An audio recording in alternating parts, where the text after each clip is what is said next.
Today on the show, always be on your guard during intercourse because you never know when you might be dragged away to the death cells. Constant vigilance. You know, my grandfather always told me that. And it didn't make sense until I read Dune, and I was like, oh. Yeah. Yeah. Not to get too personal, but Sure. How did your grandpappy pass away? Death still. Oh, okay. Yeah. He was not vigilant.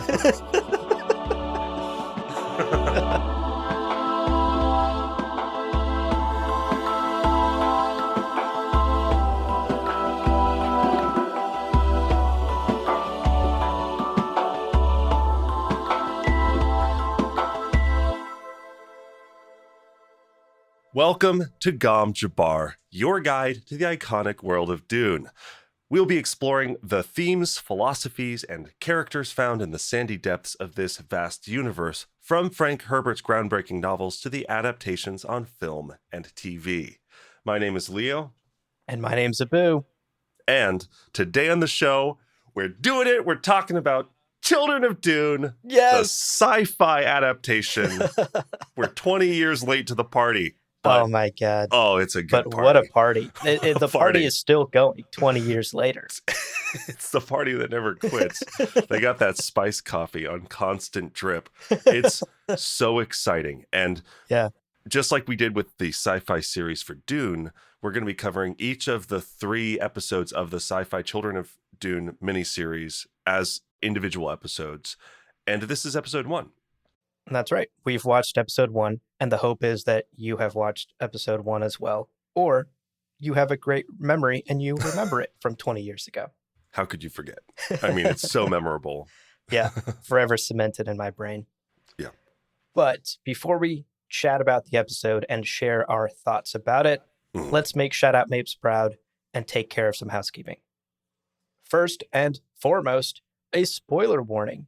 Today's conversation will contain spoilers for Dune, Dune Messiah, and Children of Dune. Yep. Because this first episode of the miniseries basically picks up by covering all of Dune Messiah and then continues on in episodes 2 and 3 into Children of Dune. Right. Luckily for you, dear listener, on this very podcast, we have read every single page of Dune, Dune Messiah, and Children of Dune. So you have no excuse to not go read those books and listen to our episodes on them. We've picked through them all. It took a while, but yes, we got there. We did.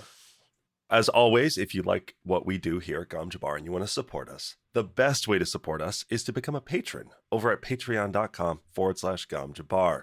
You will get ad-free episodes. That's pretty good. You get bloopers and bonus clips.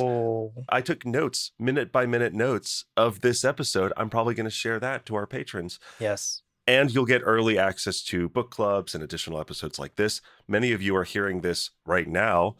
Some of you will hear this 3 months from now. Indeed. That's not fun. Become a patron. Get it earlier. Support us. Make it possible to do what we do. And as always, we've got to shout out our Kwisatz Haderach level patrons, Kay Sakin, Matthew, Good. Gentlemen, if there was a stone burner about to go off, rather than staring straight fucking into it, like Paul, I would look at you two, because I would want you two to be the last thing I ever see. Indeed.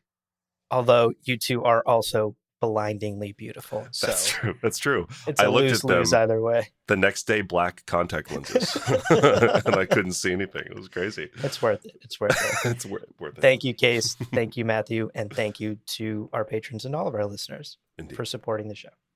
Indeed. Another great way to help us out here on Gom Jabbar is to check out our merch store on gomjabarshop.com. Hell yeah.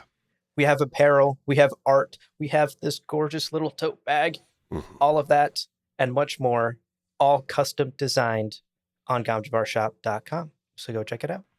And finally, we love to hear from you. So whatever messages you have, words of encouragement, disparaging remarks, favorite jokes regarding Dune, email us. gomjabarpodcast@gmail.com is the email address. It has always been the email address. It will likely always be the email address. gomjabarpodcast@gmail.com. And we love to hear from you. Whenever we get a message, we get all happy. And then we take like 4 months to respond to it. So, you know, on brand with my texting patterns as well. I am nothing if not consistent. So Indeed. let us know. And let us know specifically what you think of this miniseries. It's something that I think we both have a lot of feelings about, and you're going to hear a lot of them today, but you're not going to hear all of them because there just isn't time. And I think I'm also curious to hear other people's takes, because sometimes I'm like, I love this, but am I biased? Because I'm awfully biased when it comes to Dune. For sure. Okay, that takes care of housekeeping. The game plan for today's episode is as follows. We are going to start by just chatting about some background info about this miniseries. What is this Children of Dune miniseries? When did it come out? Who directed it? Who's in it? Etc. Etc. Mm-hmm. And then we'll briefly chat about this first episode, followed by sharing the 2 things that we liked about it and the 2 things that we didn't like about it. Right. And we always love to end on a positive note, so we will wrap up by sharing our favorite scene from Children of Dune, Part 1. So we'll get into all of that after a quick break. Don't go anywhere. We'll see you in a minute, folks. Welcome back, everybody. Let's do it. Okay, so the background of the Children of Dune miniseries, the SyFy Channel miniseries. So we talked previously about the SyFy Channel's Dune miniseries, and it was shortly after the production of that wrapped that the SyFy Channel was like, more, give us more now. And it makes sense because it was so well performing. Like it was, Dune was one of the channel's most popular programs ever broadcast at the time. Yeah. It also won 2 Emmys, I think. Like, it did. Was it daytime Emmys or? It was primetime. It was real deal primetime Emmys. Yeah. Gosh darn. That is a well-received thing. So it's no wonder that they were like, hey, y'all, can you do that again? So they sent a distrans. We're not sure what kind of animal it was implanted in, but they sent a distrans to John Harrison, who had written and directed the Dune miniseries. Right. And he decided to write and adapt Messiah and Children of Dune, but he did tap Greg Yataines to direct, and I love that you pointed this out. He's directed other things as well, and it looks like Castle Rock, Lost, and House of the Dragon. Is that true? The whole thing, or just not the whole episode? thing? I think a few episodes from House of Dragon. Cool. But he's got a lot of TV directing credits to his name and a lot of great shows as well. So yeah, Greg Yataines knows what he's doing. Again, not to like talk about the episode before we talk about the episode, but it fucking shows. Yeah. It's like a very competently put together show. It's great. Yeah, for sure. And the interesting thing about this miniseries is that it actually combines Dune Messiah and Children of Dune. The first miniseries was basically just the first book. Yeah. This one covers books 2 and books 3. Yeah. But even before the miniseries was out and before they even started producing this miniseries that we're talking about today, there's an interview where John Harrison, the writer, director of Dune, was saying about a potential sequel series, quote, "My personal feeling is that these next 2 books are really one piece. They basically conclude the Atreides saga," end quote. Interesting. And it's telling because it's true. If you look at just like Dune and Dune Messiah as a pair, that's one way of like treating it. It's the tale of a Messiah. But the Children of Dune adds a new dimension to that whole narrative. And John was looking at that as part of the like Dune Messiah flow. And he's saying, I see this as one piece. So it makes sense that he kind of treated them all as a single arc. Right. And we're going to talk about it today, but you can really see that in this first episode, how he mashed the 2 together in a pretty elegant way, actually. Yeah. Now, as far as the miniseries is concerned, a lot of the cast returned to reprise their roles from the first miniseries. So, for example, Alec Newman back as Paul Atreides, Julie Cox back as Princess Irulan, Barbara Kodatova back as Chani, etc., etc. There were some replacements. So, for example, Duncan Idaho / Hate gets a recast. Stilgar gets a recast, but a lot of the cast from the first miniseries did come back. You can tell it's a recast because the first lines to them is always like, "And this is your name, audience." Right. They're like, "Hey, Abu, producer of Gom Jabbar," and people are like, "I think he was recast. I think this is a new actor." Right. Who's this white guy named Abu?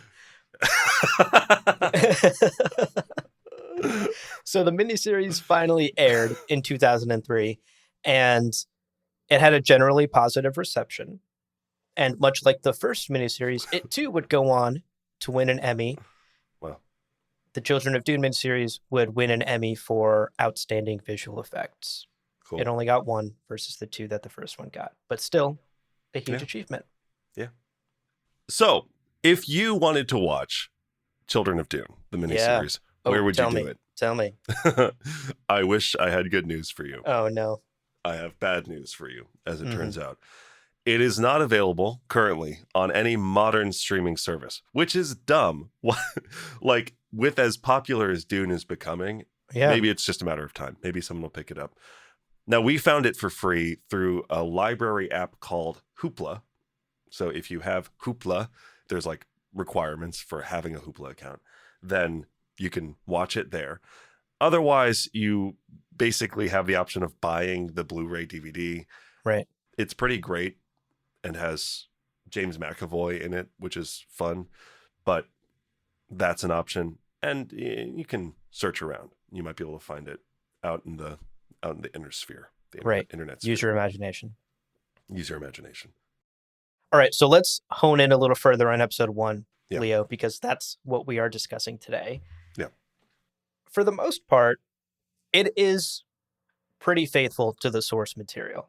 So we're not going to go beat by beat through this episode because basically part 1 of this miniseries covers all of Dune Messiah. It compresses the whole book into an hour and a half-ish long episode.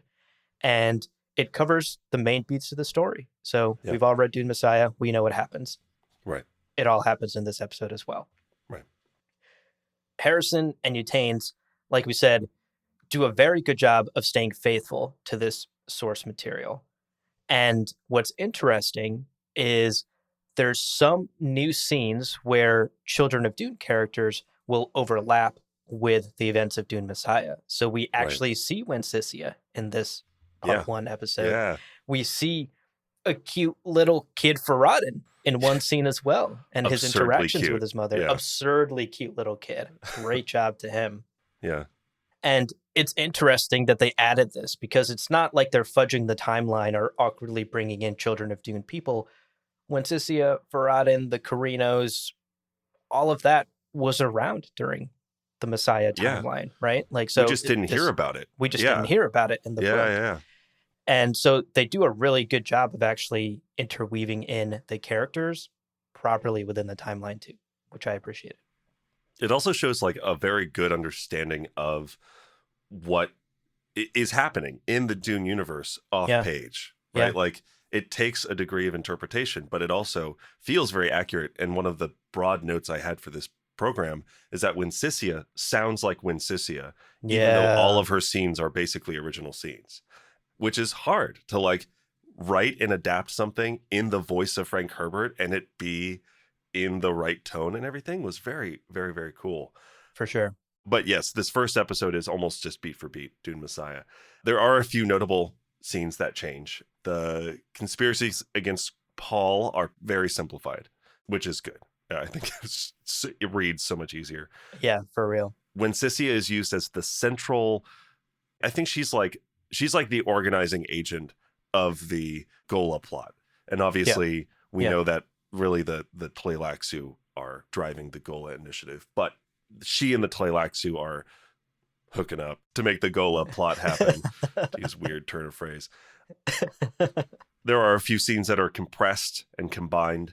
Alia's overdose scene that we know from Dune Messiah was combined with Bijaz's hypnotizing hate, which is like such an unfortunate bit of timing for him because he's like, oh my God, she's died. Oh, time to be hypnotized. Right. Oh, well. I should call 911. Oh, you know? And then Bijaz walks in and you're like, this is going to be a trip. Yeah, tough look. Some of the scenes are completely omitted which is a little bit sad. The trial of Korba. Yeah. The interrogation of Bronzo of Ix, our Oh my favorite boy. gosh. Yep. Spicy. Didn't get that. We really don't get the prescient blindness idea at all, which is a bold... I mean, it's fine. I guess it's not super important. It's just a piece of Frank lore that I like.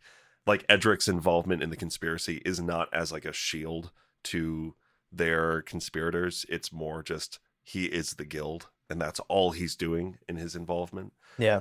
We didn't get his brutal one-on-one meeting with Paul, which is great. And it's also great because that's when Paul is really having a good moment with Scytale as well. So Right. I missed that scene. Plus, we get fucking Leto 2 in Paul's visions. So yeah, to the point I'm going to talk about this a bit later. But yeah, that was a choice as well. Yeah. Yes, it was. It was a choice.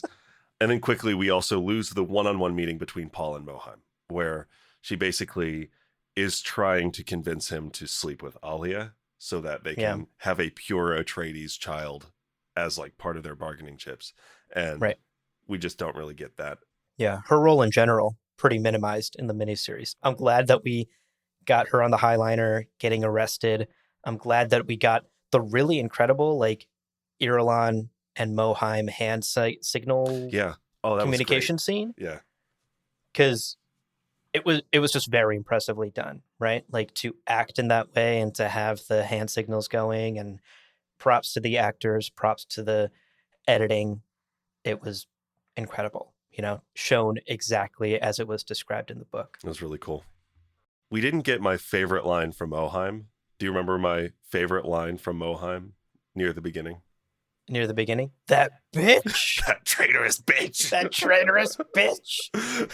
Spectacular. I would have loved to see that, but Moheim in general, very minimized in this. She gets captured and then spends the rest of the episode basically in jail playing with her tarot cards. I mean, page for page, that is most of Dune Messiah for her. That's fair. Yeah.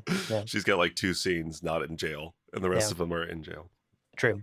I would say, though, overall, these changes feel pretty minor, right? They're like cool lore things or like fun one-on-one scenes that maybe add to some of the world building or to some of the character arcs. But I would say for the most part, I was incredibly impressed with the excellent job that Harrison and Utanes and the whole production team did with staying true to the core themes and the major beats of Messiah. Like, Messiah is my favorite book in the series, and to see it translated so authentically to the screen was honestly a joy for me. And that's not an easy achievement by any means. So my hat's off to the production team and to Harrison and Utanes. I think they pulled it off as well as you can. I was worried because I was loving it, and I was like, what if Abu hates this? And I know it's really his like favorite book. I was worried. I was like, oh, shit, what if our conversation is going to be so awkward if all of my notes are like, I loved this and this and this, and you're like, these are the worst choices I've ever heard. No. I really, really loved it. And actually, when I was skimming through your notes, I was just like, I don't know that I have much to add to this script. Like, Leo basically wrote out exactly what I think about this episode too. So I think we're very aligned, which is different from how we thought about the first Dune miniseries, because I was not the biggest fan of that one. This one, for whatever reason, again, I'll talk about it later, but for whatever reason, seems much more polished and less over the top, and honestly, like, more faithful to the books. I know we talked about the first one being faithful, but I don't know. Now, maybe I just came into this one knowing what to expect because I had seen the first miniseries, and this is very much a continuation of that. So I had no preconceived notions. I was like, okay, I know what this is going to look and sound like, but much more positive for me this time around, I will say. Not to be too speculative, but I remember I watched a few interviews with Alec Newman in the last few weeks because I was just curious. Like, he's such an interesting actor because now he does like video game stuff. Like, he's the voice of Adam Smasher in Cyberpunk 2077. Oh, no way. Which is nuts. Like, I'm hearing his voice in games today. Yeah. So to know that this is Paul Atreides that we're watching in this is really wild. And he said in an interview recently that Dune was the first time he led a thing as an actor. It was his first time in a leading role, which is crazy to me because he is such a strong element of both Dune, but also this adaptation. Right. And part of me also wonders, because I know John Harrison talked about how he pulled together people who were not known actors, and he pulled together people who he thought fit his vision really well. I wonder how much Dune was a crash course for Children of Dune. Not intentionally, but in practice, where they got shit wrong, so that, and then they did it well enough to get some Emmys, and then they secured a much bigger budget, which we're going to talk about. Yeah. And that allowed them to more fully inhabit a place of competence versus kind of maybe even by luck doing something that people hadn't seen before. That's a great observation, because this feels more polished in every way than the first miniseries did. But, I will say, I'm going to withhold my final judgment. There's still 2 more episodes to go. Plenty for me to hate on. I will withhold my final judgment until we finish all 3 episodes. But this first one, maybe it's my Messiah bias. Yeah. I really loved it. And actually, that's a great segue. Let's talk about the things we loved, because we want to share. Each of us picked 2 things that we really enjoyed about this first episode, and we want to dive a little bit deeper. So let's talk about it. And I'll hand the baton to you first, Leo. Sure. What was your first thing that you really loved about this episode? Well, we've kind of already talked a little bit about it, but let's focus in on the fact that I think this episode does an incredible job of overlaying the timeline of Dune Messiah and Children of Dune broadly. I think it was a bold decision to include everything. They could have very easily gone the safe decision of adapt Dune Messiah page by page and then do flashbacks in Children of Dune of what was Winsissia doing, and do that. Could have very easily done that. And there are a lot of writer directors who would have done that, right? Yeah. But the decision to overlay it, to adapt it, to make those changes is bold, and I think it was done very well. Now, I'll try to be brief. I'm going to fail, but I'm going to try. But between the new scenes... Famous last words, honestly. It's on my gravestone. He tried to be brief, and he failed. On brand. I love it. And we love you for it, calculate the Leo. years, and I lived for 300 years. They're wow, Jesus, what? And he was talking the whole time. In failing to be brief, I want to highlight some of the kind of inclusions and changes that were made. And first, I do want to focus on Winsissia, because I did not expect to see her. And when she came up on screen and she's there with Tykanik and then Faradin a little bit later, I was like, whoa, shit, that's so cool. And they're naturally original to the series. These scenes don't exist in Children of Dune or Dune Messiah, but between her scolding Faradin, talking to Edric, it feels so much like Winsissia. It felt so authentic to Winsissia as a character. I actually forgot at times that I wasn't hearing Frank's writing, which is such an impressive achievement considering how distinctive Frank's voice is as an author. Yeah. Even Shaddam's funeral, the discussion of Shaddam's funeral was fascinating. And the fact that even Shaddam's funeral was in the movie at all, or in the adaptation at all, was fantastic. Because he dies and his funeral happens somewhere. People have asked that. What's Shaddam doing? And we're the Dune Encyclopedia gave us a death year, but that's it. Yeah, that's it. And this adaptation's no, it happened and they talked about it, which is really incredible. I mean, if anything, if you look at Dune Messiah as just an encapsulated continuation of Dune, it makes sense not to have the Carino family involved, because they're not really a part of Dune Messiah other than Irulan being there, but she's there because of the events of Dune. If you look at it as part of a continuous part of the Dune Messiah, Children of Dune timeline, it's weird that we don't get Winsissia in that timeline. And so I think that was a brilliant choice. I'll also say Tykanik, I really feel was one of the few dropped balls within this adaptation, because in the book he's so sassy and so God, she's fucking crazy, and I wanted to see that in this adaptation, but it's fine. Edric also felt a little bit generic in that sense. I also loved Winsissia talking to Edric specifically, because although Edric is kind of dense and he didn't feel exactly like Edric in this adaptation, the idea of when Sissia Carino talking to Edric of the Spacing Guild and them hatching a genius plan together is so fucking funny to me. Just like these two short-sighted, dense idiots being like, we've done it. We've cornered the Messiah in a game of chess. It's like, it's so good. It's the Dumb and Dumber sequel we never wanted. It is. It's like Step Brothers. They're like, did we just become best friends? Yeah. Just her against his little tank. Against the glass pane. He's like, shit, don't break that. I need that. I hope it doesn't break later in this adaptation. So funny. Spectacular. Yeah. And then finally, I'm going to shout out the scene that we got, the added scene of Jessica on Caladan. Are you kidding me? With Gurney. God. And she's like, my son was stone burnered. I'm going back now. And Gurney was like, you can't do that. Because that's exactly what people want. Like, that was such a good little moment. So good. And it answers the question of where the fuck is Jessica during Dune Messiah? And we're kind of told that she doesn't want part of his jihad. We get a little bit of that in Children of Dune. But the fact that she like didn't care about her son being dead based on like what she was doing and what we saw her doing on page. Like, I always got the impression when word came that Paul went into the desert to die, and she comes back and we finally see her again after Dune Messiah, it was always like, do you care that Paul is in theory dead? Like, are you mourning at all? Because you're like, this planet took my husband and my son, but it always seems like, not husband, Duke, my Duke and my son. Right. But it always felt like she was more torn up about Leto and was kind of like, whatever, about her Kwisatz Haderach superpowered son. But she loves him. And when he dies at the end of Children of Dune, again, I hope you fucking read it because that's a spoiler. She has a moment of like genuine grief. And when Alia, all that. Yeah. And I think what this little scene achieves in just one line is the entire motivation for her not showing up in Messiah. Gurney saying the elements that want to take out Paul are only going to be agitated by his holy mother suddenly showing up out of the blue. Oh, true. Brilliant, right? Yeah. Like, I listened to that.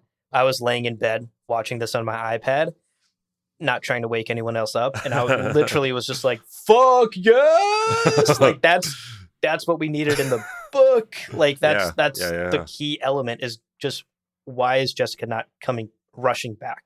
Especially after the Stone Burner event. Yeah, yeah.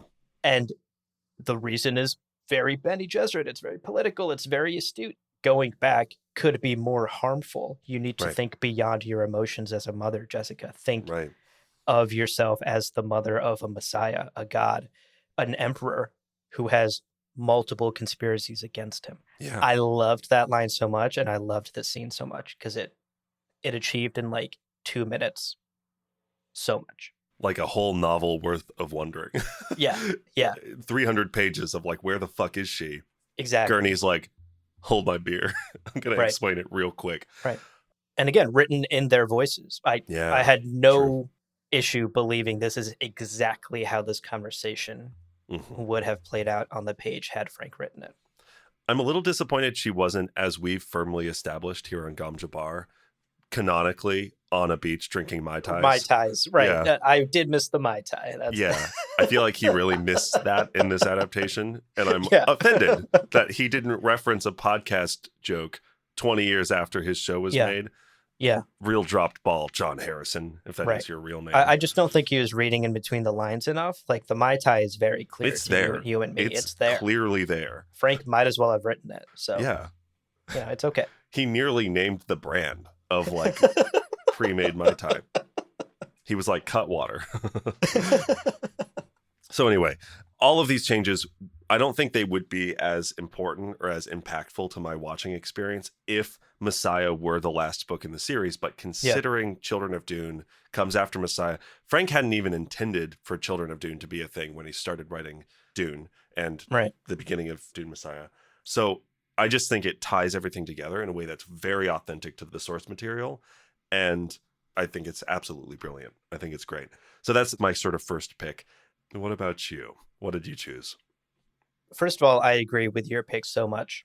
Like, you wrote in the script so much of what I wanted to write. And I was like, great, less work for me. So what I chose for my first pick instead was to talk about these conspiracies a bit more, Oh, because sure. we mentioned earlier how the conspiracies from Dune Messiah Mhm. are greatly simplified in this adaptation. Right. And I think normally I'd be against that sort of thing, right? Like I'm a Right. sucker Right. for like complicated nuance, blah, blah, blah. Book to TV adaptations always simplify, and I'm always like, ugh, that feels wrong. Here, it feels right. And Mm. in fact, it feels like a necessary step in the right direction when you're adapting the book to the screen. I think the episode did a stunning job, actually, of walking this like incredible tightrope of simplifying the conspiracies Yeah. Yeah. Yeah. while also shockingly keeping most of them intact. All of the conspiracies that are in the book that play out in Dune Messiah play out here too in some form or fashion, which is incredible. Like, again, hats off to Yatanes, hats off to John Harrison. I think using Wensicia as sort of the central quote unquote villain of this episode Yeah. behind what became the primary plot, which was the Gola plot, was a stroke of genius, right? It created this anchor for the viewer to understand the story.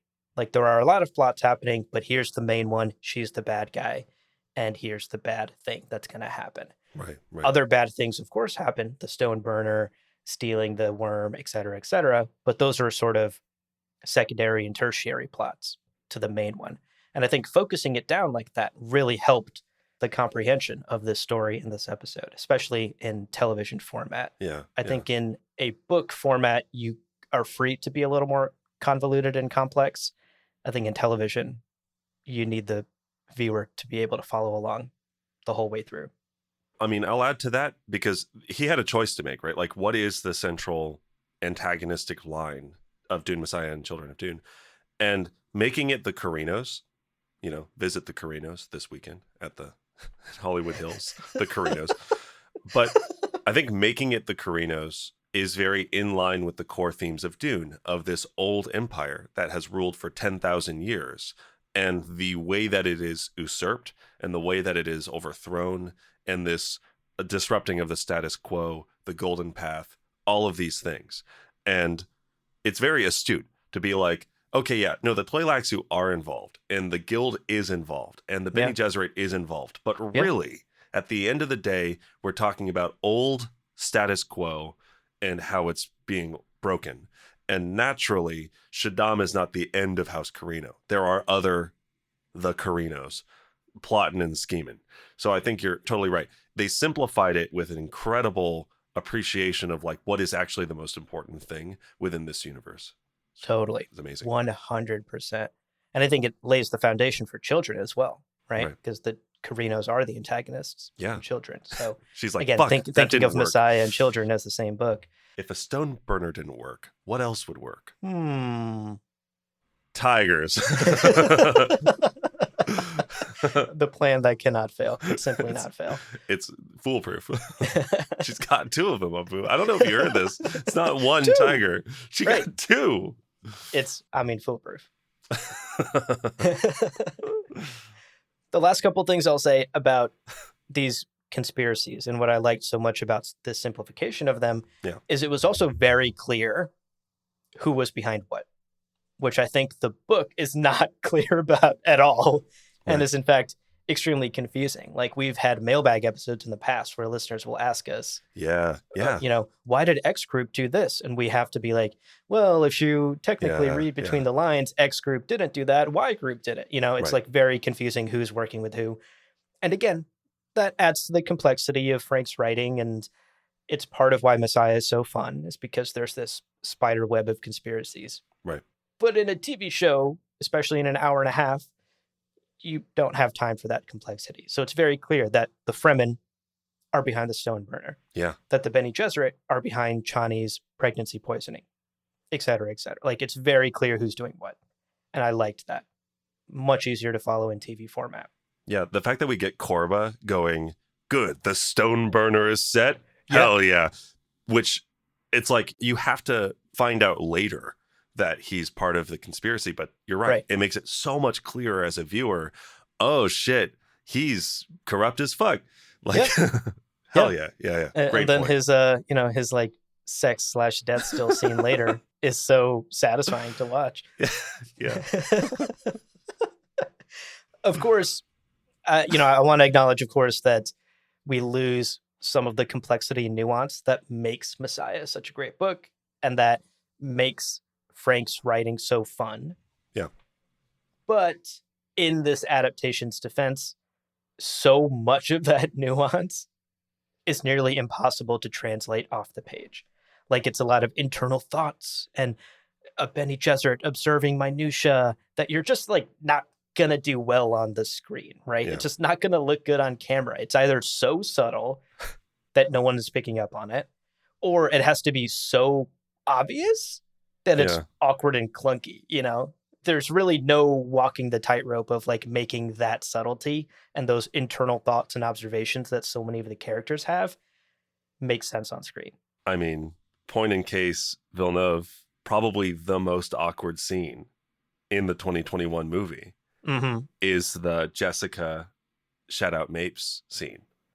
Yeah, exactly. I think by a margin, that's like the most awkward scene because, to your point, it is the most internal chapter that they tried to adapt, like beat for beat. Yeah. And it's all subtle, like things happening. Jessica's having 9 thoughts between every sentence. Yeah. Fucking impossible to adapt. John Harrison would have just changed the scene. And maybe that's a lesson to carry into future movies that we get from this. I think so. And I think that is perhaps the most challenging part of adapting any Dune book or any Dune story to the screen is so much of it is internal monologues and internal thoughts and observations. Getting that to translate to a camera is tough. Yeah. And there is a choice to make. And the choice can either go really well or really bad. And it's very tough to be like, okay, well, they tried their best and it was decent. It's like, nope, that was clunky and awkward, well, they omitted it and they went a different route with it. And I think that's 2 different approaches to adapting it. But I liked the approach that this episode took with some of the nuance and spider web complexity of the conspiracies in Dune Messiah. Yeah, it's sort of like if they adapt it purely faithfully and it doesn't work, it's like it was faithful, but it didn't work. Right. If they change it, it's obvious that it's not then being literally faithful to every word of the book, but you are forced to ask yourself, nevertheless, did it work? Did I enjoy it? Because like gatekeepers will be like, it's not the book. And they're going to die on that hill regardless. But that question of did it work is always there regardless. And deciding I'm going to make it work, I think is a strong choice. Right. Totally. Couldn't agree more. Except then you get into like Marvel and DC comics where it's like, did the source material work? Yes. And then you go, but I'm going to change it. And you're like, okay, does what you did work? No. Fuck. So you had source material that was great and you made something and it's bad. Yeah. Here's another $2 billion. Try again. 2 wrongs don't make a right, but here's a massive paycheck. Yeah, exactly.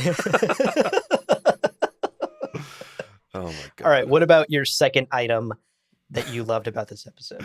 So my second item is why I hated Black Adam. Did you see it? Did you watch it? I don't have that much time anyway in my life, and what time there is precious. It's not going to be wasted on Black Adam. There was a really great sequence where this he's basically Doctor Strange is summoning clones of himself to hold back this very powerful guy. And it's one after another and he's breaking them apart and then another one. And it's really fucking cool. And all of that builds up to someone just throwing a car at him. It's like, now hit him with the pickup truck. It's like, really? That's you've got a mirror dimension, and it's like, and whammo, here's a car. And then it's like, it's so fucking dumb sometimes. Ford F-150. It's someone's ultimate move. It's like their final ultimate move. The power of American engineering. We're going to destroy you with American. Yeah. God. Hell so yeah, dumb. America. Hell yeah, America. Turns out Hell yeah, America was on the script and it didn't translate to a good movie. Yeah. No offense if you out there I don't know, TikTok land enjoyed the movie. It was fine. There were parts of it that were funny. Okay, so my second pick about what I liked about this. For this, I really want to focus in on how well this adaptation gave space and time and presence to Chani and Irulan. And specifically because I talked about this in the first adaptation of Dune that the SyFy channel did, John Harrison did. The fact that like Irulan is a much more present character, the fact that like Chani had some like really great scenes. Broadly, I think John Harrison's doing a great job of like seeing the characters that Frank created in spite of sometimes their lack of presence in the book. And this might be a hot take. I think this adaptation does a better job of representing Chani than Frank did in Dune Messiah. Ooh, yeah. Because as I was watching this, I was like, oh, fuck yeah, Chani. Hell yeah. Versus in Dune Messiah, I felt like I had to keep reading these chapters that were Chani going, Paul, please do something different. And Paul going, no, I can't. And her going, wah. And like, that's the whole fucking chapter. Yeah. And it felt so passive in the book. And yet in this adaptation, we get some real moments of her having agency and deciding to do this thing. And like, not to mention, she has some of the longest takes in the adaptation. Like there's a whole fucking sequence. The scene where about 8 minutes in, Paul comes in from his like walkabout. He's like been out in the city. He comes in, she's kind of laying and asleep. He comes to her and lays down with her. It's like 2.5 minutes of uncut dialogue between the two, in which both of them have these great emotional beats of like, she kind of chides him, I can't sleep restfully knowing you're out possibly in danger. And then we should go back to the siege and we should go back to the desert. I don't like it here. And you can see so many things happening between them because I think they are both stage actors. So I think they both have experience in like maintaining that attention and maintaining that like chemistry in uninterrupted bouts versus a lot of like TV and movie actors who do it for 4 seconds and then cut. We're going to get a new angle or whatever. I think it couldn't be done without a good script, but I do want to shout out Barbara Kudetova, the actress who plays Chani. I think she brings a lot of life to her character in all of her scenes that I thought was really captivating and really beautiful. Yeah. And I think that the director of this adaptation and the script gave her space to do that, which I think was great. But also she was given a full fucking like investigative arc, right? Like she's like, I can't conceive. I'm going to get to the bottom of this. She goes to the siege. She talks to the physician and the physician's like, yeah, you're being poisoned by an off-worlder. And then we see her confront Irulan. And it's like to see her go through each of those steps on her own and it not being like Paul does this and talks to her. And then Paul does that and talks to her was great. It always felt like Paul was handling the hard conversations in the book. Even Irulan saying, I could cuckold you. And him being like, fucking do it, I guess. I don't give a shit. Like, whatever makes you happy, kid. Like, that was Paul's moment in the book. That was Chani's moment in this adaptation. And for Chani to say, go ahead, as long as you don't have a kid. And Irulan being like, fuck, you know, like, God, it was so good. And also then Irulan living is something that Chani got to decide for herself. And it was like, despite the fact that Irulan so wronged Chani and Chani knows this, the fact that Chani then had the agency to decide Irulan lives is beautiful. And I think is true to who Chani is as a character. And I like it because I like both characters and I want them to be, but neither of them in that scene where they confronted each other, neither of them felt like they were weak or passive. Both of them felt like, this is what I want. Irulan's, Chani's like, he doesn't love you. And Irulan's like, do you think you're the only one who loves him? And it's like, oh shit, this is good. Know. This is electric. I loved it. Really, really cool. And Irulan at the same time also had some really great moments. She was kicked out of some scenes because she's not part of that like conspirator group. But that and also some of her other changes put her more in line with where she is in Children of Dune, right? Yeah. Like when we started the Children of Dune book club, We got like 15 emails that were like, what the fuck? Why is Irulan suddenly loving the kids of Paul? Like, why? Right. Why is Right. she not trying to kill them? Why is she not X, Y, and Z? And we had to be like, if you look between the lines, it's clear that at some point she came to love Paul genuinely and sees mothering these children as part of her legacy and takes this very seriously. And we had to like kind of defend that, which I think is a shortcoming in Frank's writing a little bit. Like if you go Agreed. straight from Messiah into Children of Dune, right? And to see her declare, I love Paul, and we got scenes between them in the first miniseries, it feels so much more justified, the whole timeline, which I thought was really great. And her acts, even though they're harming someone that Paul loves, are done out of desperation to cement her relationship with Paul, which is in line with how she is in Children of Dune. Yeah. But we also see things like Paul saying, are you getting all of this, Irulan? And she starts, which is hilarious and brutal. But also it's like, oh yeah, she is the note taker. She's the historian. This is explicitly her as historian, which is very cool. Yeah. The explicit declaration of love was great. Mm-hmm. Yeah. Clearly Harrison talked to people who read both books and they were like, what the fuck is happening? He's like, I should address that. I should address that. Right. Yeah, it was well done. And then even when Paul and Irulan have that scene before they all leave to the siege, and she's like, is Chani okay? Or there was like a sense of remorse there. I didn't really get that in Frank's book. Like I didn't really get a sense of how she felt about what she had done to Chani, or not that I can recall. At least like it wasn't memorable. Yeah. Like Irulan doesn't necessarily have anything against this random Fremen woman other than the fact that she is between her and having a child with Paul. So getting that sense of, I did this to her, this random Fremen woman that I personally don't have anything against. Does she feel remorse about that in Frank's writings? I can't remember. In this, she definitely does. And I thought that was really beautiful. And while I think the kiss, the smooch from Paul, I'm going to talk about this later in something I didn't like. Mm-hmm. And while I think that's objectively bad, she deserves some smooches. Julie Cox, I hope she gets smooches in life. Because it was... Yeah, I get it. Yeah, I get it. Listen, if I were Alec Newman... We'll talk about... Exactly. You went exactly where I was going with it. Like, we'll talk about it later, but in my headcanon, this is like they had one take of this scene, and Alec Newman was like, this is my shot to kiss Julie Cox. It wasn't in the script. I would also take that shot. It wasn't in the script. They had to go with it. John Harrison was there with the script, like, what the fuck is he doing? That's not in the it's not in the script. We only have one take left. We're out of tape. God damn it. He's like, cut. They start kissing again. He's like, it's not in the fuck. Alec, focus. Alec. Julie. Meanwhile, Julie Cox. I understand. Julie Cox is also like, hey, this is my fucking chance to kiss Alec Newman. Yeah. He's a hottie. It goes both ways. Yeah. He's a hottie. Look, I understand. That's my headcanon. That's exactly what happened. It wasn't in the script. The two actors just wanted to kiss each other, and they went for it. And they only had one take. Can you imagine the fun fact, the trivia fact? Like, actually, their lovemaking scene totally unscripted. It was just the actors really being into each other.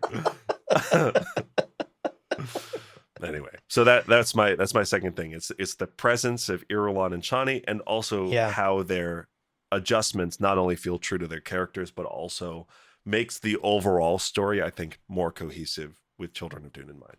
Agreed. And it continues this theme from the first miniseries as well. We talked a lot in our coverage of that miniseries about how well Irulan was treated and how she was given so much agency and so much more to do. Right. That was in between the lines in the book, but it's brought to center stage in the Dune miniseries. Yeah. The same is done here with Chani and with Irulan. I think the characters are given the respect that they're owed. And it's nice to see that. Yeah, totally. So what's your kind of second pick for liked thing? So my pick number 2 for the things that I liked Julie Cox. Was yeah. That's my actual pick number 2, 3, 4, 5. But what I really liked, we briefly chatted about this earlier, but it seems like a lot of the rough edges of the first miniseries have been polished over in this one. It seems like the budget went up, and that may or may not be true. I wasn't able to fact check that, but the sets the costumes, the special effects, like everything seemed more polished than the 2000 Dune miniseries. Mhm. In addition to that, I think perhaps the director change or some part of the production creative team change led to some of the hamminess and the over the top costumes, the silly hats, like a lot of the things that I had issues with in the first miniseries that we talked about are way, way toned down, much to my relief. Like I counted maybe 2 silly hats in this whole episode. Just wait. It's episode 2. It's all silly hats, all butterfly dresses. No bugle cone-headed spacing guild. Delicious. You know, like yeah.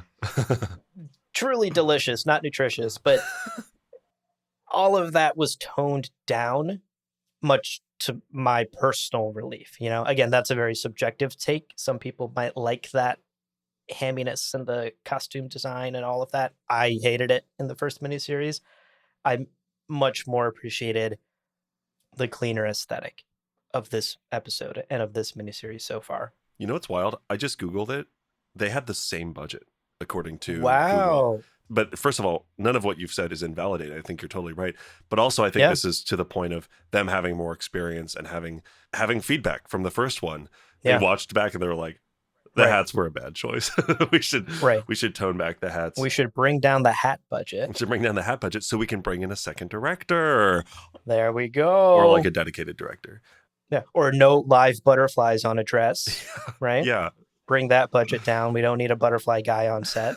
Yeah. Yeah, they were smarter. They were more efficient and smarter with the budget, put it into things that really showed. A lot of Czech people still. Just a miniseries. lot of Czech Fremen still, but a lot. Yeah. That criticism still stands. Yeah.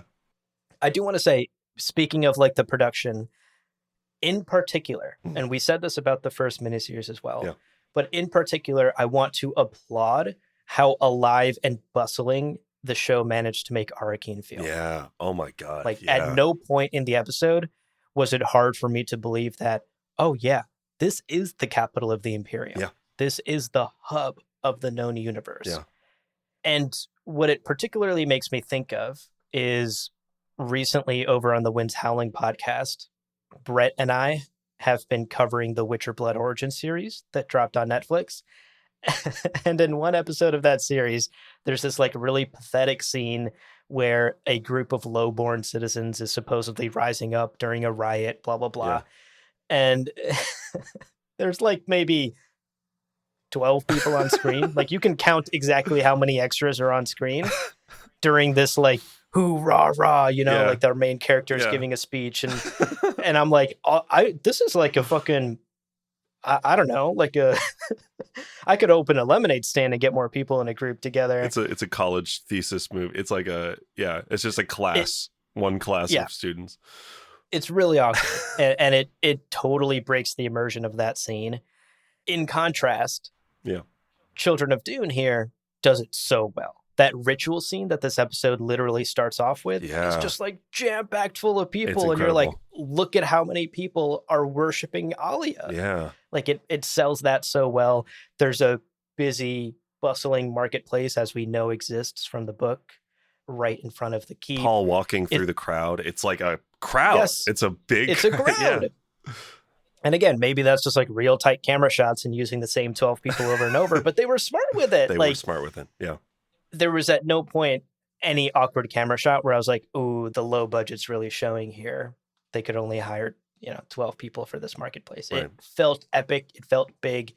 It felt bustling. Yeah. And that is actually one of my knocks against the 2021 film. Yes. Oh my God. Something that I hope that Denny and the production crew fix in future sequels is making these cities, these planets, these worlds feel more alive and not only spending time with our main cast in like giant, beautifully built empty sets. Yeah, I was trying to think just now about like how many scenes in Villeneuve's adaptation had like a big group of people, and it's like the ornithopter landing scene with the like the crowd. The Lisan al-Gaib. Lisan al-Gaib.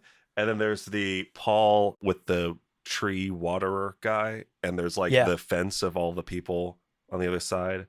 Yes. And then there's like battle scenes. And that's kind of it. That's kind of it. And there was a filmed scene that they ended up not including, which included like a bustling marketplace, but it's not in the fucking movie. And if Right. Villeneuve doesn't do like a director's cut, it'll never be a part of the movie. And you're totally right. It feels like a planet that's populated by 14 people. And that's dumb, because this is supposed to be now the imperial center of the universe. Right. Or even like we're supposed to believe that there are people in Arrakeen. And I don't believe that in Villeneuve's adaptation. Yeah. Yeah. So props to the miniseries for handling that. And I think the last thing I'll say about the production is I also was grateful for the variety of sets that we got. It felt like in the first miniseries, there were basically like 3 main sets: Arrakeen, Khitan, et cetera, et cetera. Yeah. Here, like even just alone in this first episode, we got Arrakis, Kaladin, Seleucus Secundus, a Guild Highliner, a Desert Siege. We're all over the place, and the sets are diverse and look different and distinct, and you can tell where you are just by the building structures. All of that makes it, again, feel like the budget was bigger, even though I guess it wasn't. They were more efficient with that budget and put it into things that are very obvious on screen and just lead to a much more polished presentation, which I loved. Yeah, totally agreed. Because it just feels, everyone felt very distinct, which was cool. Yeah. Yeah. And by the way, if the budget was bigger and Google lied to me, I apologize. Email us, gomjabarpodcast@gmail.com. Let us know, and we'll correct in episode 2. Yeah. Greg Yutanes, please also tell us how to say your last name. Yes, please. And tell us about the budget. Also come on the show. It'd be great to chat with you. Would love that. Yeah. Okay. Well, we've talked a lot about what we like. Let's talk now about what we did not like. Problems that we had with this first episode. Yeah. Before we do, we're going to take a quick break. So stick around. It's been all positive vibes. We're going to go super negative for a second. And we'll bring it back positive. So stick around. We'll be right back after this. Welcome back, folks. Let's now switch gears and talk about some things in this first episode that didn't quite work for us. Because when you love something, you must criticize it. That's the only way I know how to show affection. It's what I tell all my family members all the time. That's why I explain my behavior. I'm mean to you because I love you. Yeah. And if you don't understand that, I've got some more criticism for you. All right. So the first thing that I disliked about this episode that didn't work for me was the way that it handled Paul's abilities. His prescience, this trap of the Oracle that is such a key theme in Dune Messiah, this inevitability of events that Paul feels like he can't escape from. All of that is so core to Dune Messiah and to the ideas that Frank is exploring through Paul's abilities. And it's part of why Messiah is one of my favorite books, because it's honestly just like so dark and so depressing, and Paul is so demoralized through the whole thing. Yeah. Because there's just no escaping. I didn't get that sense from this miniseries, from this episode that covered Dune Messiah. I also didn't get the sense that Chani's death played such a central part in Paul's actions. Like in Messiah, we know that is like the thing driving Paul. Yeah. He is doing everything he can to avoid the inevitable Chani deaths that he sees in his visions. Right. He's delaying that as long as he can. We have a sense of that in this miniseries. There are a couple of lines where even when he's talking to Irulan, he says, "Your actions delayed Chani's death, and I'm grateful for that." I loved that line. Yeah. I wish there had been more things like that right. to explain to us that Chani's death and the inevitability of it were a driving factor in the way Paul is feeling and in the way Paul is acting in Dune Messiah. Not to mention, by the way, the fact that we are talking about how it combines Dune Messiah with Children of Dune. We find out in Children of Dune that he sees the golden path and rejects it in favor of spending more time with Chani, which is fucking huge. That's like huge, a massive, because it is him loving Chani, having this connection to Chani, that she is his desert spring. He would die without her. And that's how he feels. And that's how he proceeds with his decision making absent from this Yeah. adaptation. He says he loves her. Clearly he does, but you're totally right. It's like there's that element that's missing a little bit. Yeah, totally. And I just think the prescience was almost sidelined in this It was miniseries. Like, nerfed. we Yeah. definitely nerfed. That's a good word for it. It was a central part of the first miniseries. Yeah. And I think Denis Villeneuve handled it well in the part one movie as well. Here, it's really just in the background, even though so much of the story and so much of Paul's existence and so much of his rule, the jihad, everything, is because of him being trapped as the Oracle. Such a big theme. I think we're missing it in this episode. You're about to talk about some issues you have with the stone burner up next. Yeah.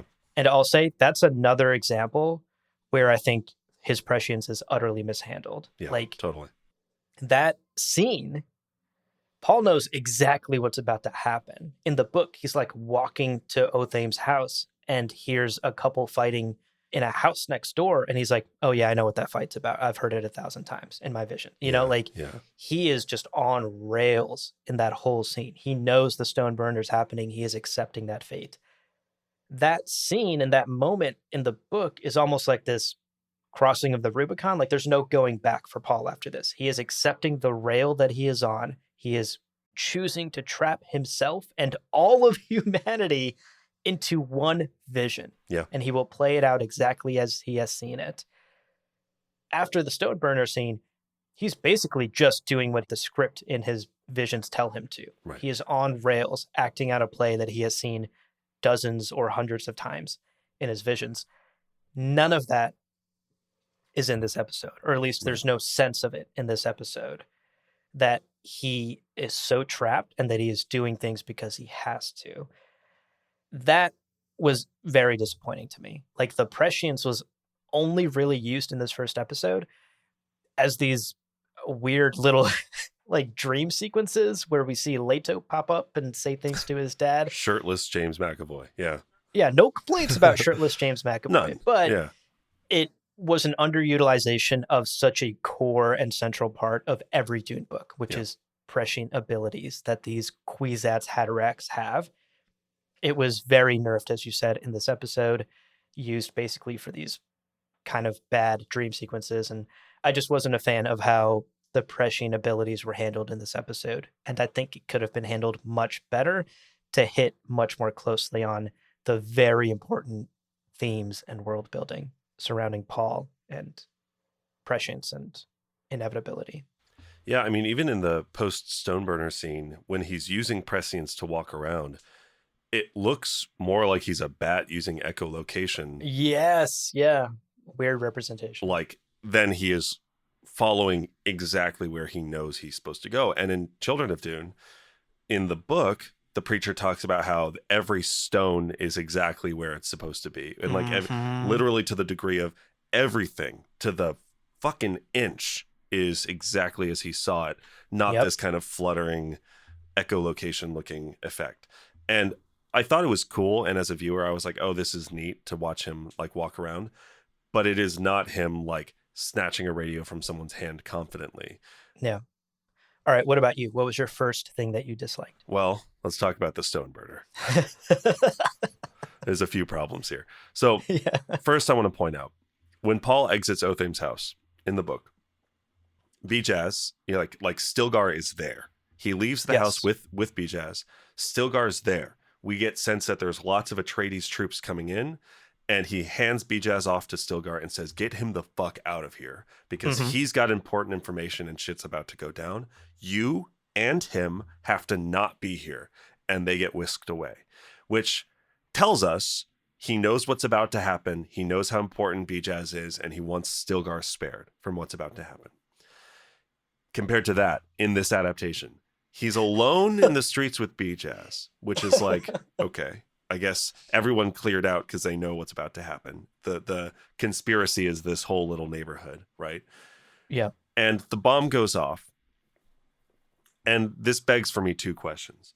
First of all, why wasn't Bijaz blinded? Yes.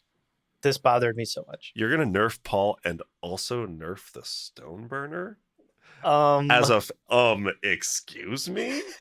It's got J-Waves, you piece of J-Waves, shit. bitch! J-Waves, bitch. How dare you disrespect the J-Waves? Yeah. Trying to drop some J on you, and you're just dodging it. I don't know. Second of all, second question, where the fuck? Because the bomb goes off, and then the subsequent scenes are like thousands of people running around, rushing around, like, oh, I'm blind. And it's like a recovery from this. Where did they come from? Who are these people? Who Right. are these people? Were they all indoors and now they're out? Like, it was a very impressive bomb explosion. But when Paul's like, none of these men will be sent into the desert, give them all Tleilaxu eyes if they want them. There was like inconsistent pronunciation of Tleilaxu throughout that episode. Drove me nuts. It's like, some people say the L, some don't. Someone was like, Tleilaxu. I was like, Tleilaxu? You sound stupid right now. Sounds like you're making these words up. Again, respect the Tleilaxu. Okay. It's rough because Bijaz is like, don't look at the bomb. Don't look at it, sir. So are we to believe that every one of those men was like Paul, was just moth to the flame, like staring into the fire? They're like, ooh, big bomb. Whoa. Because they all had direct line of sight on this fucking bomb? Like, either the bomb blinds everyone in a radius, which is what J-Waves does, and that's why the stone burn is such a monstrous fucking thing. Right. Or it doesn't, and you have to be looking at it. And then I simply do not believe that many people were fucking staring straight into the bomb explosion. And honey, look in the sky. Look, get the kids, everyone get together. Get the dog, get the dog. Get the dog, hold the dog. Honey, grab your gerbil. Grab your look. Get the everything with eyes. Everything with eyes. Get them to look. Yeah, it's weird. It's a weird choice. So that's a thing. And I'll also point out. So okay, maybe that's not the case. Maybe it is. Like, I don't know. If they're not all looking at it, then why isn't Bijaz blinded? It's like it's yeah. This bothered me. Choices were made, and I don't super love the choices. I'll also point out that stone burners, respect on the tech, can punch through the core of a planet. And one of the moments that really I just love is like electric for me in Dune Messiah is when Paul is there with all of his men and they're all crouched down and someone goes, "Is it over?" And Paul said, "It's burrowing deeper. Wait, stay where you are." Because at that moment, they are waiting to find out if the planet explodes. And like, that's such a scary concept. But it's part of the moment for Paul, where he's like, they really took this far. This, of course, blinds us all. That's natural. It's a stone burner. Respect on the name of J-Waves. But also, this could have destroyed the planet if they calibrated it incorrectly. And that is such a gambit. And it signals to us as readers, what lengths are the conspirators willing to go to that they would risk the only planet that has spice in the galaxy to kill Paul? Yep. It's wild, and that's utterly missing from this. It's just a big bomb that for some reason blinded everyone and their cats and their gerbils. So anyway, it just felt very weak. It felt very weak in the grand scheme of things. I don't know. It just feels rough. I also like Bijaz being whisked away and him not being whisked away here was another, to your point. It didn't feel like Paul was anticipating this because then he like protects Bijaz with his body. If Paul knew this was going to happen, why didn't he just have someone take Bijaz away as he walks into the blast or whatever? In this adaptation, it still feels like he was caught a little bit off guard. Right. And then we have Paul's eyes. The eyes. Yep. The eyes. The eyes. So Paul in the book has like melted, scarred, blackened pits for eyes. And it's described as being very uncomfortable to look at. Like his ruined face, right? I pulled a quote. This is Chani, quote, "She'd found Paul sitting beside her, his eyeless sockets aimed at some formless place beyond the far wall of their bedchamber. What the stone burner had done with its peculiar affinity for eye tissue, all that ruined flesh had been removed. Injections and unguents had saved the stronger flesh around the sockets." End quote. Just, Oh, ugh. And the idea of like Timothée Chalamet with this like grizzled, blackened, it's like, it's so cool and dark and metal and badass. And, ugh. You know, it's like this monstrous, it really makes Muad'Dib this monstrous thing, right? Versus the sort of relatable eyes are the windows to the soul and Muad'Dib has no soul. You know, it's this great thing. yeah. Giving him just black contact lenses, he looks like the fucking werewolves from Underworld. Twilight? No, Underworld. No, Underworld. Okay. I don't know if you ever saw the Underworld ones, but it's like vampires versus werewolves. And they all, Okay. the werewolves, when they transform, they all have these like black inky eyes. Yeah. And it's very cool. It's like very cool. And you're like, hell yeah. And like one guy turns out to be a werewolf, but he's kind of half werewolf. And it's like very cool. But Muad'Dib is not supposed to have been made cooler by all of this. Yeah. It's like his transition from relatable. Is he werewolf? Is Muad'Dib a fucking werewolf? Oh my god. The Tleilax who are scribbling, taking notes frantically. Reminder for anybody who doesn't get that joke that there's legend that the Tleilaxu tried to make a werewolf. Okay. Anyway. Deep cut. Wow. Sort of absurdly Holy shit. casually referencing single sentences from the Dune Encyclopedia. Anyway, I will also say that like the scene in the book, he does a lot. He like says, I can see, for a blind guy, he's like, there's a wall next to you, reach out and touch it so that you know I can see. And Stilgar comes and he goes, do not cry, Stilgar. He wipes the tears from his eyes. And then he grabs the radio from the guy out of his hand and he's like, this is the Emperor, you know, blah, blah, blah. All of these little moments that demonstrate how confident he is. In this adaptation, he kind of like walks, he kind of like waddles slowly through this, like, and it feels very like they were aiming for the religious procession. Like it looks like a religious procession, but I do not get that he can see with the confidence of someone who knows his vision is 100% accurate. Agreed. So in any case, I think this was a missed mark overall. And I really wish they did something bolder with the eyes, because even in subsequent scenes, it's like Chani and him, and he's still handsome Alec Newman and not this like ruined faced, terrible, like, I don't know. That's just, it's a missed mark for me. I agree. I will say I would prep for Timothée Chalamet not having ruined eyes and maybe just doing contact lenses, because why? Actors have a brand to keep up. And I don't know that a beautiful actor like Timothée Chalamet is going to agree to having his face just ruined as Paul Atreides in Dune Messiah. Did you see Call Me By Your Name? I haven't seen Call Me By Your Name. Maybe he'll commit. I don't know. I haven't seen too much Timothy work. I don't want to say what he does to a peach. Okay. But he does seem, though, he's pretty... For the folks who know, they know. He's pretty free-flowing with his brand image, I think. But this is the thing. He's so hot and such a good-looking guy.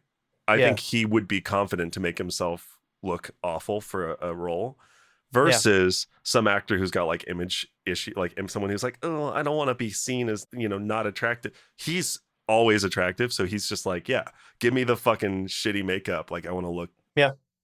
I hear you. I hear you though. Cause also it's like, they need to sell this. They need to sell him as a product to the viewers. And do they think audiences will be happy to see Timothée Chalamet for like half the movie with like a ruined face? Maybe not. And then also so maybe you're right. I think you're right. That feels like a marketing / boardroom decision and not a creative. I fully believe that Denny would be like, Timmy, I need to ruin your eyes for the last half of this movie. Are you cool with that? And I fully believe Timothée Chalamet would be like, anything for the process, you know, anything for the film. Totally. But you can imagine someone in the boardroom is like, Timothée Chalamet is the lead of this movie. You can't make him ugly for the last 2 hours of it or the last hour and a half of it or whatever. In other words, like that's like a legendary decision. Like Legendary or WB or whoever would axe that suggestion totally. Right. So who knows? I am with you though. I would love to see his like gross eye sockets destroyed, because I think it's a personification of also a core theme of Dune. Don't be tricked by charismatic leaders. Don't be, you know, like Paul, charismatic leader, Messiah, creates this religion, this whole empire. And this is almost a personification of the truth. This like, no, he is just as weak as any human. He can be just as ugly as any human. What I'm trying to say is I'm as beautiful as Timothée Chalamet, and I believe it. I've always believed that, dude. I've maintained that from day one. I did like, on that note, I did like, there was a viewer who pointed out Timothy, after he kills Jameis in Villeneuve's adaptation, is walking with his hair covering his eyes, and he's Yeah, like walking and his hair's down. And right. someone pointed out it's like kind of visually foreshadowing the like blackened eyes and like The the blackened eyes, covering. maybe, yeah. The blindness. I was like, that was really cool. Anyway, that's a side note. Yeah. I got some Villeneuve in my John Harris. Anyway, so that was my second pick, is this like stone burner scene, and how that kind of, first of all, disrespected the tech, but second of all, Right. I think, again, continues to nerf some key elements of Dune. What about you for your second thing that you didn't like? Okay, so item number 2 that I didn't like Uh-huh. is that at no point in this episode Yeah. does Paul Atreides admit to killing 61 billion people during his rule, Yeah. during his jihad. And, you and I are huge fans of this line. We reference it all the time. Yeah. It is truly such an iconic line, and it's missing from this series. That important context is missing from this series. And at one point, I thought they were going to say it. I was like, oh, Yeah. it's coming, it's coming. Yeah. They tease it, because at one point, Paul turns to Duncan in a scene and says something like, do you know how many people have died in my empire? Right. Or something like that. And I was like, oh, fuck, say the number. Say the number. 61. 61. Nothing. We Yeah. are never given a number. This is completely omitted. And frankly, this is something I can't forgive. Like, this is so critical to Paul and Dune Messiah. Yeah. The 61 billion number is a mind-shattering statistic, right? That's an impossible number to wrap your mind around. The comparisons to Hitler and Yeah. Genghis Khan Yeah. are brutal Yeah. and telling. It's important. Yeah. It is not just like a fun Dune lore thing. It's not just a fun world building thing. I think this is so critical to Paul Atreides' arc and his story in Dune Messiah. And I'm heartbroken that it was omitted from this series. I think this critique of mine actually expands to the overall treatment of Paul's character in the series too. Like, I almost think they tread too lightly with Paul. They don't show us the horrors of his rule. We get that little scene at the beginning where Farouk's son is blinded during a campaign of the jihad. Yeah. And then we're like told some things in reference to other things, but we don't see the horrors of his rule. We don't see how honestly unsettling it is that he is a god in this universe. I think the books do a very good job of making that kind of creepy and weird. There's that amazing scene that's not in this series as well from the book where during the meeting, Paul is like, Corba, can you go do the prayer thing? I don't feel like doing it today. And that's not in this, but that shows us like, how weird is this that like people worship him and he has to go out and lead a prayer every day. And then, of course, just the deaths, just the bloodshed under his rule, the jihad that was so critical to the first book playing out in between Dune and Dune Messiah, and us seeing the results of it in Messiah. None of that is here in the miniseries. He's very much continues to be portrayed as a hero, perhaps a tragic hero, but he's not quite the depressed, disconnected, like space Hitler Messiah that he is in the book. Yeah. And I think that's important to show. And I hope Denny does that well, is we need to see the cost of Paul becoming both a god and an emperor, both on a personal level for him, right? It's deeply tragic for him. Yeah. But it's also deeply tragic for 61 billion families in the empire. Yeah. The whole empire has changed. People die. Seismic shifts happen in society and culture. And we really do desperately need to see that. The scale needs to be much bigger. And I hope Denny can pull that off.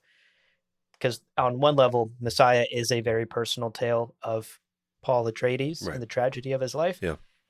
On another level, it's a huge commentary on politics and religion and the pitfalls. And like charismatic leaders. Yeah. And charismatic leaders. My takeaway after this episode was, dang, I wish Paul was a little more weird. I don't know if that resonated with you, but I immediately thought of Dr. Manhattan from Watchmen. Yeah. And how he is so godlike eventually because of his powers that it's just like hard for him to be in touch with his humanity anymore. And we have shades of that in Messiah. We see that in Children of Dune as well, happening to Paul, where the little things, quote unquote, little things don't matter to him anymore because he has seen so much and experienced so much because of his visions. Yeah. You would imagine a person like that becomes a little weirdly disconnected and inhuman. I don't think we got that version of Paul in this adaptation. And that's kind of the version of Paul I really want to see on screen because it's the version of Paul I got from the books. You know those movies? I don't know if you watch a lot of like horror thriller movies, but those movies where it's like the kid is possessed by a demon or something. And like the mom's like cleaning dishes and she turns and the kid's just like full on staring at her. And it's like terrifying and really unsettling. Yeah. I think you're right. I think Paul needs to be like a faithful adaptation of Dune Messiah, needs to give us as viewers the visceral experience of being afraid of Paul and being like, there is something wrong with him and he is something to be feared. Because again, the whole conceit of Dune Messiah was Paul telling Stilgar and telling us as the readers, if you're on my team, you are Germans under Hitler. Right. And we are still, as viewers of this miniseries, I came away, I enjoyed this miniseries because I love Alec Newman and I love him as Paul and I love him as Paul with Chani and I love, like, I'm just like very team Alec Newman. I did not get the that's a bad thing from this. Yeah. And I think that's a very valid critique because of what Dune Messiah does as a narrative work in order to contextualize our understanding of Paul. I would love to see the like scenes of someone doing something and then being like, am I not alone in this room? And looking up and Paul's there and being like, fuck me. Oh, hey, Paul. And him being like, I've seen you startled 1,000,000 times. Yeah. And it never gets old. Or him like finishing people's sentences for them. Like just weird little things that show his prescience. And this perhaps goes along with my other critique earlier about the way his prescience was portrayed. But yeah, just more creepiness around just him being like, I don't know, someone being like, hey, Paul, can you? And he just hands them the thing before they ask, before they finish the sentence. Or maybe even something, because that could come off as like maybe like a parlor trick. Maybe something that makes people realize they have no free will. Oh, They're like, should I do this? And he's like, you don't have a choice. You're going to do what you're going to do. And I know what you're going to do. And enjoy that thought. And they're just like spiraling. And he walks away and he says to Stilgar, they always spiral in every timeline. Or something that like really freaks someone out. Yeah. You don't have free will. Yeah. There is a horror element. I love that you brought that up. There is a horror element to what Paul becomes in Messiah. And we need to see that. And I hope Denny doesn't shy away from that. I hope, like, for the takeaway for me here is in Denis Villeneuve's version of Dune Messiah, I want to see the atrocities of Paul's jihad. I want to feel those 61 billion lives. And I want to understand the tragedy of his existence, his prescient abilities, the choices he's made, and, explore the core themes that Frank did in his stories. I also think, because we see Leto 2 in Children of Dune cover himself in worm and be like, I'm no longer human. And that is what Paul had the choice of, and he doesn't do it. So the foreshadowing of, I am along the golden path, but I'm aborting from it. I am still somewhat human, but the truth of the golden path is a departure from humanity in a way that makes me really scary and unfamiliar to people. Yeah, I agree. So I'm glad we solved it. I'm glad we solved the Messiah adaptation problem. Villeneuve, we'll be expecting a check in the mail. Yeah. I'll send this as a follow-up email to my last 4,000 emails. He'll respond one of these days. Maybe he'll see this one. He'll respond one of these days. All right. What about you? Let's round out our dislike section. What's your second dislike from this adaptation? My second dislike is like 14 dislikes, and they're all they're all really small. So I'll get through them quickly. Okay. I called this the petty pile of miscellaneous complaints. Love it. Registered trademark. Yeah. First off, no Bronzo Vix. I joked about it earlier, but he's spicy. He's iconic. He opens Dune Messiah. I had my girlfriend recently read Messiah, and she said, is the whole book weird like this first chapter? And I was like, no, it's the first chapter is kind of weird, but it's such an iconic moment. Yep. It's great.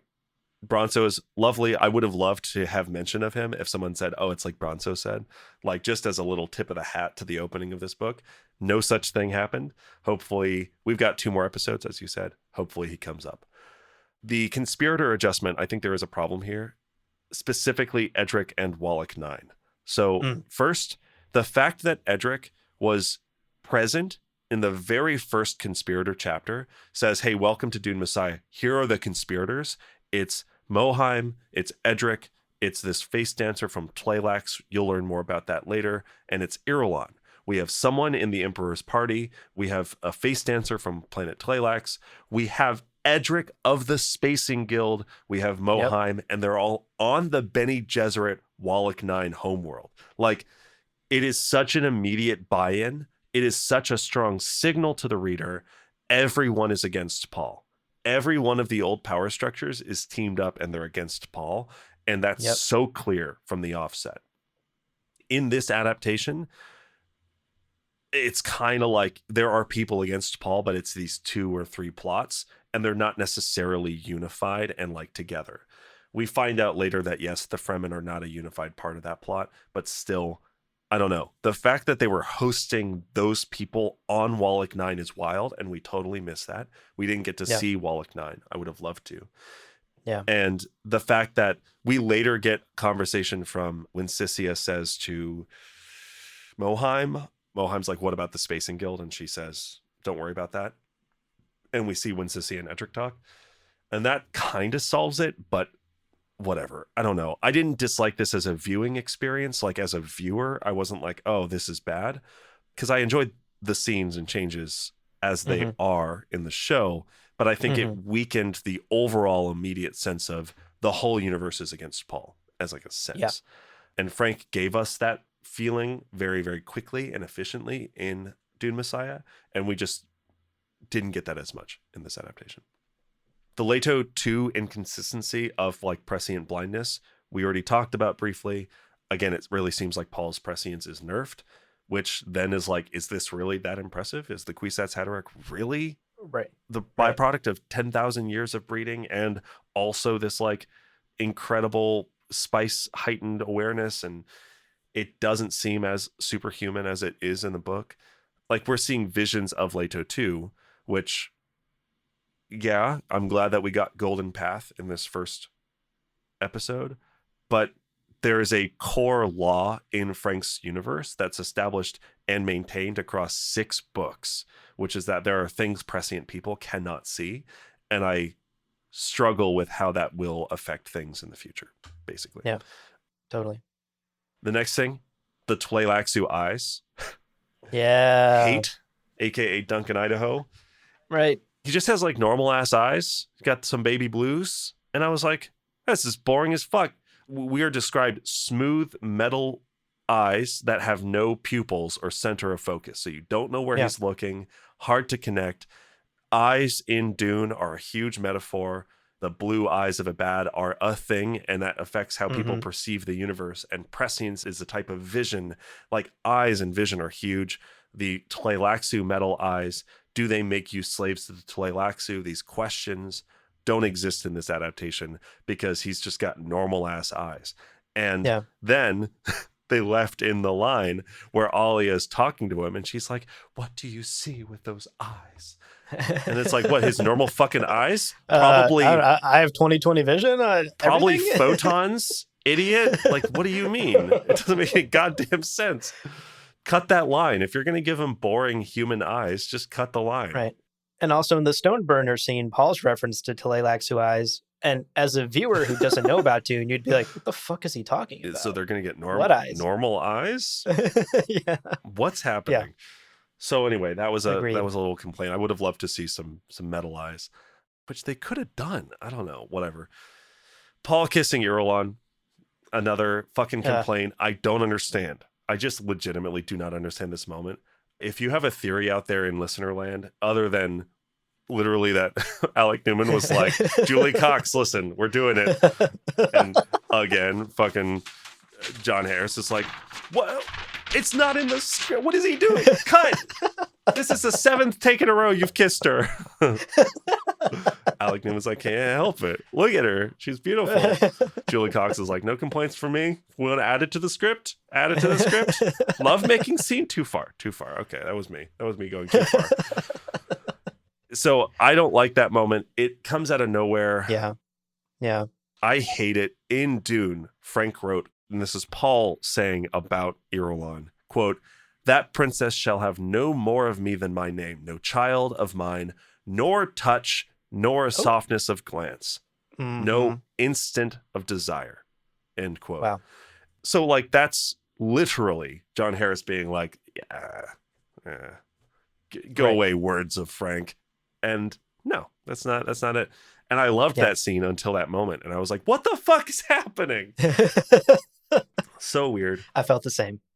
And then my final little miscellaneous petty complaint is that Paul had a final moment with Chani, because I love Chani and I love Paul with Chani. And I'm glad for Chani to have a final moment with Paul. And also I do like the viscerality of her dying, like almost throwing him into blindness, right? In the adaptation, she dies and he collapses against the wall, and like that's the end of his visions. And that was really like, whoa, that's cool. I feel that. That's great. Right. But there is something so tragic about Paul not being by her side in the book in her final moments, him knowing that she's dying, knowing that this is his last chance to be with his desert spring, but not feeling able to be with her at that time, right? It's so sad. It's so tragic, and it's just utterly missing from this adaptation, because although she has like a weird in her like birthing scene, she has like a like moment, and you're like, oh, she's dead. And then he walks into the room and she's like, my Paul. And it's like, oh, she's alive. She's a zombie. Oh, fuck. You know? Is this werewolves and zombies? It's werewolves and zombies. Is this Underworld? Are we in Underworld now? Underworld. So yeah, it's the prequel to Underworld. Yeah, so I don't know. I'm glad because I like Chani. I'm not glad because I think it makes it weaker. That's a tragic thing. Yeah, anyway, I felt the exact same. Are my petty complaints. I agree with all of those. Again, a lot of the script is you taking words right out of my mouth and putting them in text. So I agree with all of the above. Cool. I'm glad I'm not the only one here. Well, now that we've ribbed on this fucking piece of shit adaptation, I hate it. God, it's so terrible. Doesn't that feel gross? Yeah, it feels gross. Let's talk about our favorite scenes. Let's talk about the scenes that really stood out to us. And here's where you get to have taken the words out of my mouth, because you fucking stole my favorite scene. I stole your scene. You stole my scene. It's okay. I didn't have it in the script. You couldn't have known. Although it is like probably like the one of the best, most impactful scenes in the episode. So please enlighten us. Tell us about your favorite scene.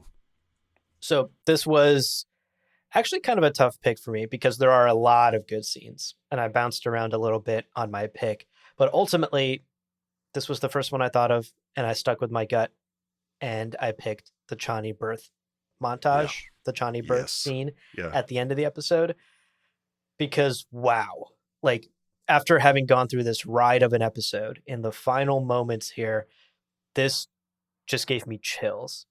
It culminated into this beautiful scene that just, I don't know. I was like tingly during this moment. I think the combination of this ethereal, otherworldly music and those great vocals, combined with seeing cuts of the conspirators getting wiped out in one fell swoop. One at a time, brutally murdered. Like, brutally murdered? Yeah. Moheim, our guy Korba, mid fucking, yeah, dude. Fucking wild. Edric, all of it was just so haunting. Also, and so was good. Korba tossed into a death still alive? Yes, alive. So he's going to be baked alive, is his baked Fremen alive, trial that Alia promised him. You'll baked alive to the point where the water in his body will seep out of him and then he'll dehydrate, and it's a horrible death if you know anything about death stills. Fucking crazy. Amazing. Yeah. And then of course all of that horror and death intercut with Chani giving birth and dying in the process, right? Yeah. It's an extremely painful and awful birth for her. It's just such a good emotional climax for this episode. Yeah, totally. Everything, the past hour and a half of content comes to this moment, and it's handled so beautifully and so well. I had goosebumps during this moment. Watching Edric's container get shattered in slow motion. God damn. Very satisfying. Oh my gosh. It was so epic. It was so satisfying. I loved it. Chani's birth scene here at the end of the episode knocked it out of the park. 10 out of 10 home run. Totally agreed. That was what I was going to say. Well, what about you? Since I stole your scene, what was your secondary or backup scene that you went with? I had a couple that I really liked. I wrote in the script the capturing of the sandworm because it was something that, like, I very easily could have done pretty much any of the scenes in this because I really loved this episode. Yeah, I did too. But the idea of showing smugglers capturing Shai-Hulud was pretty fucking cool. Not only because it used in-world tech very effectively to do what I think could be done, it answers the question of, like, how the fuck do you capture a sandworm and, like, get it onto a spaceship? And they answered that question. They did not have to. He didn't have to solve that problem. And he was like, no, let's fucking do that. And it didn't have any, like, real impact. It's probably setting up something in like a scene in Children of Dune. But still, I'm like, that was such an interesting inclusion. And it was, I just think, very, very well done. But actually, after our conversation, I'm going to pivot a little bit from the capturing of the sandworm to highlight as well, despite the fact that you're right, that we did not get a true sense of the horrors of the jihad and how many people died. Yeah. I thought beginning this adaptation with a focus on the Fremen on the front lines, losing lives and losing their eyes and losing, the horrors of being a Fedaykin in the jihad. Yes. Focusing the episode, beginning with that, seeing Farouk and his son and going Muad'Dib as like a curse. Fucking spectacular. And again, John Harrison writing this adaptation, again, the same way that he made Irulan a big part of the first adaptation. I think this shows that he is correct. One of the pivotal perspectives of Messiah is the Fremen who believed in Muad'Dib as the Lisan al-Gaib, as the prophet, as the savior, is no longer the prophet, no longer the savior, is now something to be cursed, something to be feared, and something to attempt to kill. And he began the whole fucking episode with those people. And I was like, that's brilliant. I love that. It's also just like shows an attention to the source material because, like, literally Farouk says to Scytale during their interview, my son lost his eyes in the conquest of Naraj. And it's like, oh, look, the conquests of Naraj and his son losing his eyes. That's a sentence from like midway through Messiah that it gets this whole set and production and soldiers and like this whole scene. It was really, really cool. I really liked that. Yeah. So I think between the capturing of the sandworm and that, and then, 75% of the rest of the show, that's number 2 for me. Great picks all around. I love it. As always, I refuse to choose just one favorite scene. Right, it snuck in another. Always. Well, that wraps up our conversation today about Children of Dune, Part 1 Indeed. by the SyFy channel.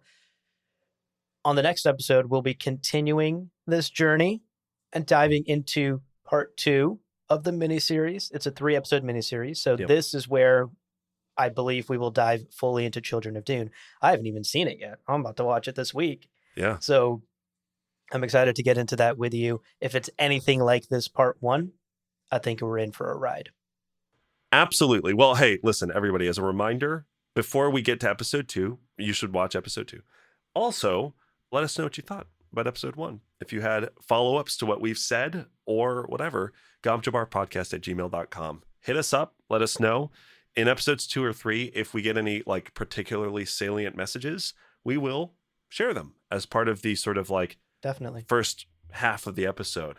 Obviously, if you're hearing this 3 months from now, if you're part of the public feed, it's already happened. But in mailbags, we're always happy to pick up any poignant things that you share with us. So gomjabarpodcast@gmail.com. Let us know your thoughts.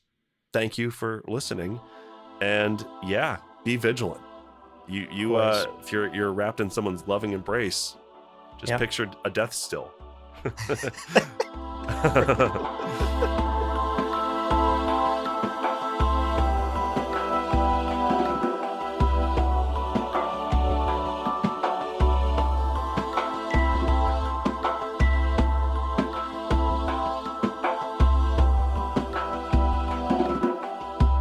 Well, friends, there is no real ending. It's just the place where you stop the recording. But this podcast is always one step beyond logic, so help us spread the word of Muad'Dib and leave us a review on Apple Podcasts and Spotify. And be sure to check out the other shows on the Lore Party Podcast Network on loreparty.com. You can also follow us on Twitter and Instagram at lore_party. Thank you so much for listening. And remember, whoever controls the podcast controls the universe. We'll see you on the Golden Path.